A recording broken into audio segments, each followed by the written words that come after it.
नमस्कार। Capital TV का खास शो राहुल का अग्निपथ देख रहे हैं आप। मैं हूं आपके साथ पूजा। राहुल गांधी अपने अग्निपथ पर भारत जोड़ो यात्रा के तहत इसलिए पैदल चले ताकि वो देश के प्रधानमंत्री बन सके, पर उनको पीएम बनते देखना भारत नहीं, दुश्मन देश पाकिस्तान का सपना है।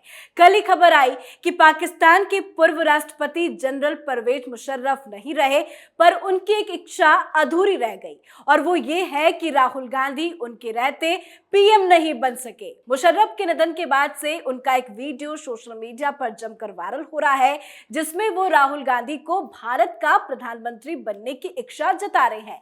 तो आज राहुल गांधी का पाकिस्तान कनेक्शन पर बड़ा खुलासा करेंगे। बातचीत के लिए मेरे साथ स्टूडियो में मौजूद हैं कैपिटल टीवी के एग्जीक्यूटिव एडिटर राजीव जी। राजीव जी, बहुत बहुत स्वागत है आपका। वीडियो तो अपने दर्शकों को दिखाएंगे, लेकिन सबसे पहले आपसे ये जानना चाहते हैं कि पाकिस्तान और कांग्रेस का क्या कनेक्शन है। देखिए, कहानी पुरानी है, लेकिन अभी भी वो कहानी चल रही है। यानी कि राहुल गांधी की यात्रा पर ही देखें तो राहुल गांधी ने अपने यात्रा के दौरान पाकिस्तान को खुश करने की पूरी कोशिश कर ली, पूरी तरीके से पाकिस्तान को खुश करते रहे। इसका मतलब है कि उनका एक मकसद पाकिस्तान को खुश करना रहा है। और पाकिस्तान को खुश क्यों किया जाता है, उसके पीछे दो बड़ी वजह है। एक तो पाकिस्तान कांग्रेस के साथ खड़ा रहा है। पाकिस्तान को कांग्रेस ने बहुत कुछ दिया, छीना कुछ नहीं। दूसरी तरफ हिंदुस्तान के मुसलमान पाकिस्तान के साथ खड़े रहते हैं, और राहुल गांधी एक तीर से दो निशाना चला रहे हैं। यानी कि पाकिस्तान से फंड मिल रहा है, पाकिस्तान से सपोर्ट मिल रहा है, और पाकिस्तान के जो नौकरशाह हैं, जो राजनेता हैं, वो सब राहुल गांधी की यात्रा के लिए जी तोड़ मेहनत कर रहे हैं। यानी कि वहां की मीडिया में खबरें छप रही है, राहुल गांधी की यात्रा को सफल बताया जा रहा है, और यहां के मुसलमानों को संदेश दिया जा रहा है कि कांग्रेस की सरकार केंद्र में बनाओ, क्योंकि कांग्रेस की सरकार बनेगी तभी इन लोगों का जो एजेंडा रहा है गजवाए हिंद का, वो पूरा हो पाएगा। कांग्रेस ही उन लोगों के सपने को पूरा कर सकती है। इसलिए कांग्रेस और भारत के लोग जितना चाहते हैं कि पीएम बन जाए राहुल गांधी, उससे ज्यादा बड़ी चाहत पाकिस्तान के लोगों में। मुशर्रफ की चाहत अपने दर्शकों को जरा दिखा देते हैं। राहुल गांधी को लेकर मुशर्रफ के एक पुराने बयान का वीडियो सोशल मीडिया पर जमकर वायरल हो रहा है। तो सबसे पहले सुनिए कि परवेज मुशर्रफ एक इंटरव्यू के दौरान राहुल गांधी को लेकर क्या कुछ कह रहे हैं। You feel Rahul Gandhi is better? Does he sound better to you? Yeah, I think he looks a very good gentleman. At least once my mother and my elder brother and my son went to Delhi when I was the president. Rahul invited my son. They had a cup of tea together. Manmohan Singh invited all three of them for lunch. तो देखा आपने। बता दें आपको, ये video 2019 के आम चुनाव से पहले का है, जब एक इंटरव्यू में परवेज मुशर्रफ ने कहा था कि राहुल गांधी को देश का अगला प्रधानमंत्री बनाना चाहिए। मुशर्रफ से यह भी पूछा गया कि क्या उनको लगता है कि राहुल गांधी एक बेहतर नेता है, और इस पर परवेज मुशर्रफ का कहना रहा कि हाँ, मुझे लगता है कि वो बहुत सज्जन व्यक्ति है। ये बताने के लिए परवेज मुशर्रफ ने भारत यात्रा से जुड़े अपने कुछ किस्से भी सुनाए हैं इस इंटरव्यू में। परवेज मुशर्रफ आखिर क्यों चाहते हैं कि राहुल गांधी ही पीएम बने भारत की? देखिए, परवेज मुशर्रफ के साथ साथ पाकिस्तान के वो सारे नेता ये चाहता है कि राहुल गांधी जैसा व्यक्ति पीएम बने, क्योंकि पाकिस्तान का एजेंडा भारत के प्रति क्या रहा है। भारत को एक कमजोर सरकार चाहिए, कमजोर पीएम चाहिए, क्योंकि जब दुश्मन आपकी सराहना करने लगे तो उसमें शक पैदा होता है। इस बात की संभावना बड़ी होती है कि वो हमारी सराहना कर रहा है, उसके पीछे की वजह हमारी कमजोरी को दबाना है। यानी कि वो चाहता है कि ऐसे ही कमजोर लिजलिजे लोग कमान संभालें ताकि उसका एजेंडा फुलफिल होता रहे।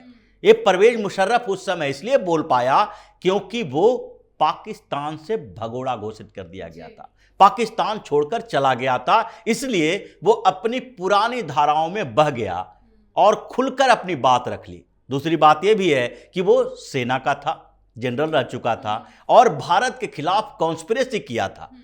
भारत पर हमला करवाया था, कारगिल का मास्टरमाइंड था, तख्ता पलट किया। लेकिन उसके बाद भी उसको लगा कि जिस समय कारगिल में ये पूरी कॉन्स्पिरेसी चल रही थी, उस समय सरकार किसकी थी? सरकार वाजपेयी जी की थी। अगर वही सरकार कांग्रेस की होती तो उसका एजेंडा पूरा हो गया होता, जैसा कि 1948 में हुआ। 1948 में भी इसी तरीके से पाकिस्तान ने कश्मीर पर हमला किया था। कश्मीर को अपने साथ लाने के लिए कबीलाओं को, कबीले के लोगों को हथियार दे देकर भेजा। साथ में पाकिस्तान की सेना भी आई। सरकार कांग्रेस की थी, जवाहरलाल नेहरू पीएम थे। और वैसी स्थिति में जवाहरलाल नेहरू ने क्या किया? एक मजबूत देश कभी भी मध्यस्थता के लिए नहीं जाता है। हमेशा कमजोर की ये इच्छा होती है कि वो अब दबने से पहले मध्यस्थता करवा ले और उसको वहीं पर रोक दे। लेकिन भारत यूएन के पास जाता है यथास्थिति के लिए।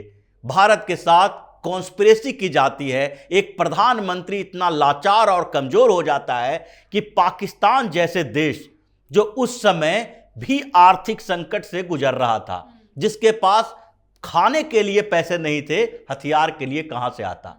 लेकिन फिर भी वो भारत का एक क्षेत्र हड़पने की कोशिश करता है और भारत यूएन में जाता है।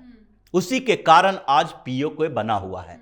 अगर हम लगातार लड़ते रहते, धीरे धीरे उस क्षेत्र को कब्जा करते रहते, तो पूरा का पूरा कश्मीर हमारा होता। वही एजेंडा इसने चलाया। वही एजेंडा परवेज मुशर्रफ का था कि एक बार कुछ पोस्ट पर हमला करो, ये बताओ कि पाकिस्तान की सेना नहीं है, ये पाकिस्तान के कबीलाई लोग हैं जो कश्मीर से आगे बढ़ रहे हैं हिंदुस्तान की तरफ। और वो लोग अगर पोस्ट पे लंबे समय तक कब्जा करके रखेंगे तो फिर हमारी सीमा बढ़ जाएगी, यानी कि भारत फिर से सरेंडर कर देगा। लेकिन उस समय हुआ नहीं। उस समय उसका पूरा एजेंडा एक्सपोज हो गया। किसी भी तरीके से अंतरराष्ट्रीय नियम कानून के साथ भी हम लोगों ने किसी तीसरे की मदद की गुहार नहीं लगाई। हम मध्यस्थता के लिए किसी के पास नहीं गए, हम लड़े और उसको पीछे ढकेल के ही रहे। लेकिन यही स्थिति वो सोचता है कि कांग्रेस की सरकार होनी चाहिए और राहुल गांधी जैसा व्यक्ति जो अपने संसदीय क्षेत्र के लोगों को सेटिस्फाई नहीं कर सकता, जो अपना चुनाव जीतने के लिए उसको अपने खानदानी जो परंपराएं हैं उसका उदाहरण देना पड़ता है, बार बार कहना पड़ता है कि वो इंदिरा गांधी, राजीव गांधी के खानदान से हैं, जिन्होंने सेक्रीफाइस किया है इस देश के लिए। ये कहने की बात है। उसको कहने का मतलब ये होता है कि नेहरू गांधी परिवार के जो उत्तराधिकारी हैं उसके नाम पर ही वोट दे दो कम से कम, क्योंकि वो खुद भी जानता है कि राहुल गांधी खुद में एक पंचायत के चुनाव लड़ने के लायक नहीं है। तो परवेज मुशर्रफ ने वो बातें कह दी, खुलकर कह दी। लेकिन अभी भी पाकिस्तान का हर नेता, पाकिस्तान जो कि भारत के खिलाफ कॉन्स्पिरेसी करता है, आतंकवादी भेजता है, वो जानता है कि अगर हिंदुस्तान में पीएम मोदी रहेंगे तो उसके एक भी साजिश कामयाब नहीं होगी। बिल्कुल। एक बम धमाका करता है, आतंकी हमला करता है, पाकिस्तान में घुसकर उसको मारा जाता है। बिल्कुल। एक बार नहीं, दो दो बार ऐसी स्थिति आती है जब हंगामा खड़ा हुआ कि अभिनंदन को गिरफ्तार कर लिया गया है। ऐसा लगा कि विपक्ष को एक बड़ा मुद्दा मिल गया है। और उसके बाद होना क्या था?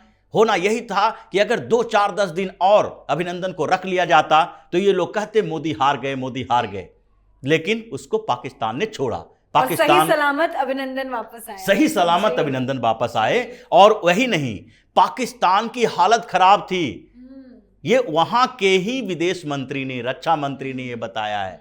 सारे लोग संसद में ये बोल रहे हैं कि उनके सामने जब सेना के अधिकारी आए तो उसके पैर कांप रहे थे कि कभी भी भारत अब अटैक कर सकता है।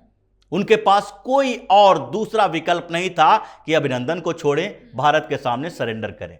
और यही अंतर है कांग्रेस की सरकार और भारतीय जनता पार्टी की सरकार। लेकिन परवेज मुशर्रफ तो नहीं रहे, लेकिन इन कांग्रेसियों को दुख क्यों हो रहा है? क्योंकि शशि थरूर का भी ट्वीट आया और कई कांग्रेस के नेता हैं जिसकी तरफ से बयान आ रहा है, उनकी तारीफ कर रहे हैं। यही तो सबसे बड़ा सवाल है, बात है कि जिस व्यक्ति को पाकिस्तान में इज्जत नहीं मिल रही है, सैन्य तानाशाह रहा है, जो आतंकवादी सरगना ओसामा बिन लादेन तक को अपने भाई बताने वाला था, जो आतंकियों को पनाह देता था, उस व्यक्ति के लिए कांग्रेस के नेताओं के हृदय पिघल रहे हैं, उसकी सराहना किए जा रहा है। कितनी सराहना हो रही है जरा वो भी अपने दर्शकों को बता देते हैं। कांग्रेस का पाकिस्तान प्रेम देखिए, मुशर्रफ की डेथ पर कांग्रेस आंसू बहा रही है। शशि थरूर ने ट्वीट करके लिखा है कि पूर्व पाकिस्तानी राष्ट्रपति परवेज मुशर्रफ का दुर्लभ बीमारी से निधन हो गया। वो एक बार भारत के कट्टर दुश्मन रहे, लेकिन वही मुशर्रफ 2002-2007 के बीच में शांति के लिए एक वास्तविक ताकत बनकर उभरे। शशि थरूर ने आगे लिखा है कि मैं उन दिनों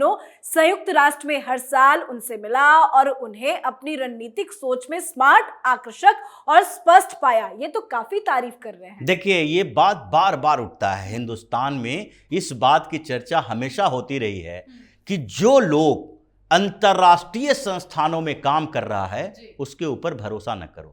जैसे डॉक्टर मनमोहन सिंह ने, रघुराम राजन, अब ये शशि थरूर का मामला सामने आ रहा है। ये लोग कुछ IMF में, कुछ UN में काम करते हैं और वहां की जो एंटी इंडिया पॉलिसी रही है उसी के इर्द गिर्द अपना विचार बुन लेते हैं, और यही शशि थरूर कर रहे हैं। लेकिन शशि थरूर को यह भी पता है कि इससे क्या फायदा मिलने वाला है, क्योंकि शशि थरूर जो बातें बोल रहे हैं वो कांग्रेस का एजेंडा का पार्ट है, राहुल गांधी के एजेंडा का भी पार्ट है। क्योंकि राहुल गांधी इस बीच क्या किए, राहुल गांधी की यात्रा हिंदुस्तान में जितना कवर नहीं किया गया उससे ज्यादा पाकिस्तान में किया गया। पाकिस्तान की मीडिया सद्भावना का राजदूत बता रहा है, ऐसे बता रहा है कि भाईचारा का सबक सिखाने के लिए राहुल गांधी सड़कों पर उतरे हैं। राहुल गांधी जो काम कर रहे हैं उससे हिंदू मुस्लिम एकता स्थापित होगी। ये पाकिस्तान के मीडिया में ये खबरें क्यों दिखाई जा रही थी? क्योंकि पाकिस्तान चाहता है राहुल गांधी राजनीतिक तरीके से मजबूत हों, और जितना कांग्रेस राजनीतिक तरीके से मजबूत होगी उतने ही भारत की कमजोरी के लिए एक रास्ता तैयार होगा और पाकिस्तान उतना ही आक्रामक होगा। ये सारे एक विशेष सर्किल की तरह दुष्चक्र बना हुआ है, और इसलिए कांग्रेस को, राहुल गांधी को सत्ता में देखना पाकिस्तान चाहता है। और ये जिस तरीके से पूरी इसकी कॉन्स्पिरेसी उजागर हुई है, उसके बाद तो लगता है कि कांग्रेस के ऊपर केस दर्ज होना चाहिए, मान्यता पर सवाल उठता है, और राहुल गांधी को राष्ट्रद्रोह का केस इनके ऊपर चलना चाहिए कि अब जो धीरे धीरे सामने आ रहा है एजेंडा, उसके एक्सपोज होने के बाद फिर से क्या ये PM के उम्मीदवारी के लिए दावा कर सकता है। बहुत शर्म की बात है कि इनको भारत से ज्यादा पाकिस्तान से प्रेम है। बहुत बहुत शुक्रिया समझाने के लिए। तो कांग्रेस का पाकिस्तान प्रेम आपने देखा। राहुल गांधी पाकिस्तान के हर मुद्दे पे वैसे बचना चाहते हैं। सवाल यह है कि पाकिस्तान से जुड़े किसी भी मुद्दे को लेकर कांग्रेस को आखिर बचाव की मुद्रा में क्यों आ जाना पड़ता है? आप अपनी राय कमेंट करके जरूर लिखें। देखते रहिए कैपिटल TV। नमस्कार।